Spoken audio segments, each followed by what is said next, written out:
Punjab House basically it's a luxury house. It's a modern contemporary house with minimalistic features. जो Punjab house की location है वो लुधियाना में है। क्लाइंट को हम मिले थे तो उनकी जो फैमिली थी वो 4 मेंबर्स, एक डॉग है उनके घर में। उनको नेचर रिलेटेड हाउस चाहिए था, तो हमने थोड़ी ज़्यादा विंडोज़ प्लान करी हुई हैं ओपन स्पेस देने के लिए, बिकॉज उनको वो एक ओपन एरिया हर एंगल से विजिबल हो। उनकी रिक्वायरमेंट थी जो उनके किड्स सेक्शन थे वो उनको फर्स्ट फ्लोर पे चाहिए थे, और जो मास्टर और कॉमन स्पेसेस थे वो उनकी सारी ग्राउंड फ्लोर पे रिक्वायरमेंट थी। सो एज इट ही उनको प्लान करके दिए। और जब क्लाइंट से डिस्कशन हो रही थी रिगार्डिंग द हाउस, तो उनको थोड़ा पीसफुल एरिया चाहिए था घर के अंदर। जो इंटीरियर प्लान किया वो मिनिमलिस्टिक टच में करा था। बेसिकली जब मैं कोई भी प्रोजेक्ट डिज़ाइन करता हूँ तो मैं एलिवेशन से स्टार्ट करता हूँ। वो एक मेजर पार्ट है जो घर पे आप एंट्रेंस होने से पहले आप फसाड देखते हो, और मैं फसाड पे ही फोकस ज़्यादा करता हूँ अपना। कोई भी फसाड डिज़ाइन करता हूँ तो आई वाज थिंकिंग कि वो थोड़ा डिफरेंट हो, मेरे किसी प्रोजेक्ट से रिलेटेड ना हो, कोई भी एक एलिमेंट ऐसा ना हो जो सिमिलर हो। प्लानिंग स्टार्ट करी थी बेसिकली, इसको हमने बैक साइड से भी स्पेस लिया और फ्रंट से भी हमने ओपन स्पेस छोड़ा है इसमें थोड़ा सा। Sun direction is east to west by south. Basically इसमें 2 ब्लॉक क्रिएट करे थे मैंने। First one is left side और राइट साइड पे। उन 2 ब्लॉक्स को एडजॉइन करने के लिए सेंटर में एक टेरेस प्लान किया था मैंने, जो कि सन रूम का बालकनी टेरेस एरिया है वो। एक साउथ वॉल से इसको फ्री करने के लिए थोड़ा स्पेस दिया था ताकि वो ब्लॉक एक डिटेल्ड हो जाए। जो लेफ्ट ब्लॉक है इसमें बेसिकली एक कैंटिलीवर्ड ब्लॉक है, जो सिर्फ और सिर्फ एक एलिमेंट है हमारा। इसमें एलिमेंट को एक्सप्लेन करने के लिए एक स्ट्रक्चर इंजीनियर की भी हमें रिक्वायरमेंट हुई थी इसमें। जो कैंटिलीवर था काफ़ी बड़ा था, वो 22 फीट कैंटिलीवर। जो लेफ्ट ब्लॉक था उसमें एक मैंने जस्ट कट ब्लॉक किया था due to just element feature. घर की मेन एंट्रेंस से जब आप इस एलिवेशन को देखते हो उस पार्ट को थोड़ा हाइट दिया हुआ,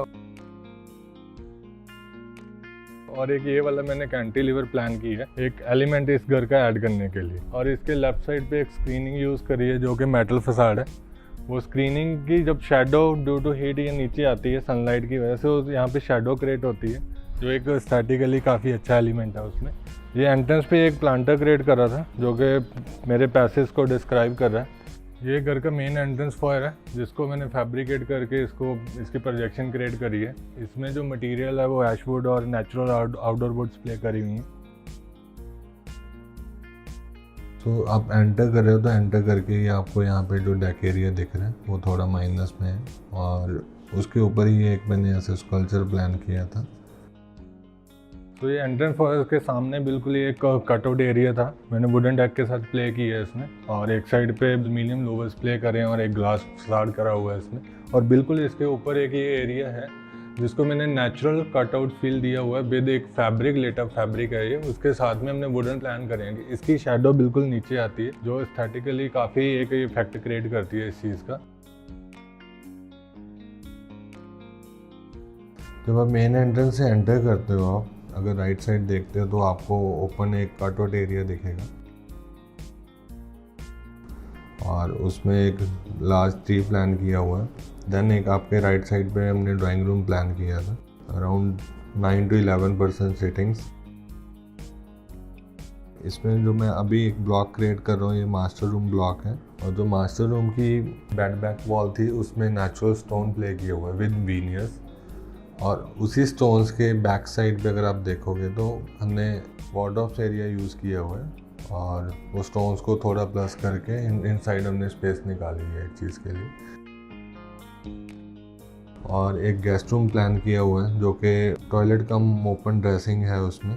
गेस्ट रूम में भी बेसिकली विंडो एरिया चाहिए होगा जो कि ग्रीन विजिबल हो, और इसमें मैंने 2 विंडोज़ प्लान करी थी, एक राइट साइड पे, एक बिल्कुल बेड के फ्रंट साइड पे। इस घर का जो मेन एलिमेंट है वो कॉमन एरिया है। कॉमन एरिया को बेसिकली मैंने एक सस्पेंडेड वॉल से डिवाइड किया हुआ है, जो ये फैमिली लाउंज है और डाइनिंग एरिया है।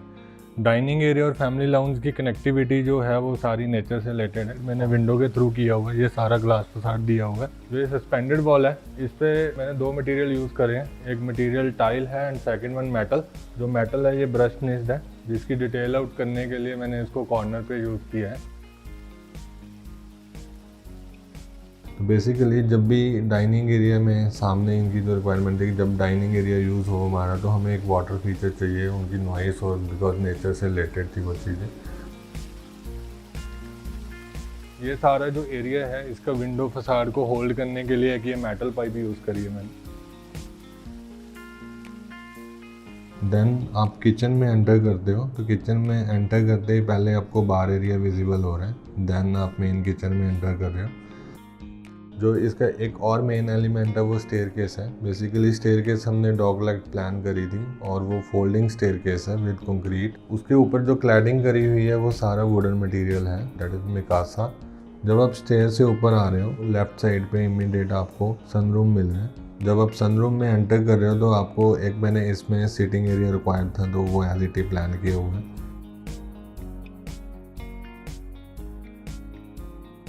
तो this is the sun bedroom. ये मेरी एक फेवरेट प्लेस है इस घर की।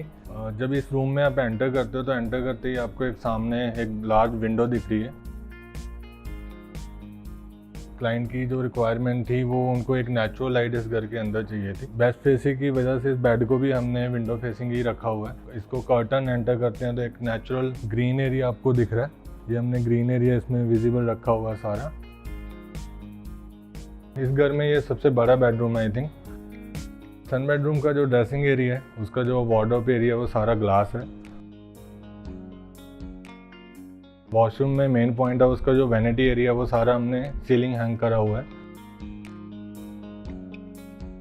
वेस्ट फेसिंग की वजह से सन अभी इस डायरेक्शन में आने वाला है थोड़ी देर में, तो उसकी नेचुरल लाइट बिल्कुल इस एरिया में आएगी। जो कि आप एंटर करते हो तो शेडो आपको बहुत अच्छी दिखती है इस एरिया में। इनको एक बालकनी एरिया चाहिए था, आउटडोर सिटिंग के लिए एक रिक्वायरमेंट थी, तो वो हमने क्रिएट करके दी थी। देन अकॉर्डिंग टू एलिवेशन एक कैंटिलीवर प्लान किया था, जो मेरे एलिवेशन का एक मेन पार्ट था। उस एलिवेशन को होल्ड करने के लिए मुझे स्ट्रक्चरली बीम ऐसे प्लान करने थे जो कि इस स्ट्रक्चर को होल्ड करें। देन एक वॉल्स मैंने फैब्रिकेशन की प्लान करी थी, बिकॉज इसका वेट भी थोड़ा लो रखना था, तो रादर देन ब्रिक्स मैंने फैब्रिकेशन में यूज़ की है। जो ये ब्लॉक था, इस ब्लॉक को थोड़ा और मॉडिफाई करने के लिए मैंने यहाँ पे एल्युमिनियम पाइप्स यूज़ करी थी। देन सेकंड रूम प्लान था जो वो डॉटर रूम था, उसका भी साइज़ थोड़ा बड़ा था विद सिटिंग एरिया। इस बेडरूम में हमने थोड़ा सा कूल एनवायरनमेंट देने के लिए कुछ मटेरियल यूज़ किए हैं जो कि वार्म टोन और कूल टोन है। This is the WPC louvres जो ब्राउन टोन में है, और जो टाइल है वो ग्रे टोन में है। कूल टोन एक्सप्लेन कर रहे हैं हम इसको। और जो सिटिंग एरिया था उसमें थोड़ा ग्रीन प्लान किया हुआ है बैक साइड पे, और इस रूम के जो कलर कॉम्बिनेशन है वो भी थोड़े कामिंग से रखे हैं हमने। जो पेंटिंग है वो भी एक कस्टमाइज्ड है। तो इस रूम में एक नेचुरल एलिमेंट दिया है कि एक विंडो प्लान की हुई है विद टेरेस, जहाँ से नेचुरल लाइट एंटर करे। देन एक हमने कूलर रूम प्लान किया था नॉर्थ ईस्ट में, और जो ओपन लॉबी थी फर्स्ट फ्लोर की, उसमें जो स्पेस मिल रहा था हमें एक रिक्वायरमेंट के अकॉर्डिंग, यहाँ पे हमने एक टेबल प्ले कर दिया था, पूल टेबल। और इस पूल टेबल के साथ ही एक टेरेस एरिया था जो कि डॉटर रूम और कॉमन लॉबी के साथ अटैच था। इसकी ब्लॉकिंग को एज पर वास्तु स्टेट करने के लिए तो यहाँ भी एक हमने कैंटिलीवर प्लान किया था जो इसके एलिवेशन को लाइन कर रहा है। हाँ, इसमें जो फ्लोरिंग एरिया है ग्राउंड फ्लोर पे वो मेरा सारा इटालियन मार्बल है, बट जो रूम्स है सब रूम में वुडन टाइल को ही प्लान किया हुआ है। और इसमें सीलिंग में आप देख रहे हो तो आपको प्रोफाइल लाइट्स मिलेंगी देखने को। बेसिकली जो पंजाब हाउस है वो मेरी फर्म के विज़न के साथ भी मैच हो रहा है और मेरे विज़न के साथ भी मैच हो रहा है, बिकॉज जो एक मेरी फर्म डिज़ाइन करने का ट्राई करती है वो एक एक्स्ट्राऑर्डिनरी एलिवेशंस और एक्स्ट्राऑर्डिनरी इंटीरियर प्लान करते हैं, बिकॉज जो पंजाब में इंटीरियर्स प्लान होते हैं थोड़े मटेरियल्स ज़्यादा प्ले करते हैं वो, तो मेरी कोशिश रहती है कि मैं मटेरियल ज़्यादा प्ले ना करूँ। एंड ऑफ द डे जब क्लाइंट शिफ्ट हुए हैं तो उनसे एक डिस्कशन हुई थी, तो दे आर वेरी हैप्पी। उनको एक पीसफुल एनवायरनमेंट चाहिए था, वो उनको मिला। उनको जो नेचर रिलेटेड एक एनवायरनमेंट चाहिए था वो उनको फिलफिल मिला।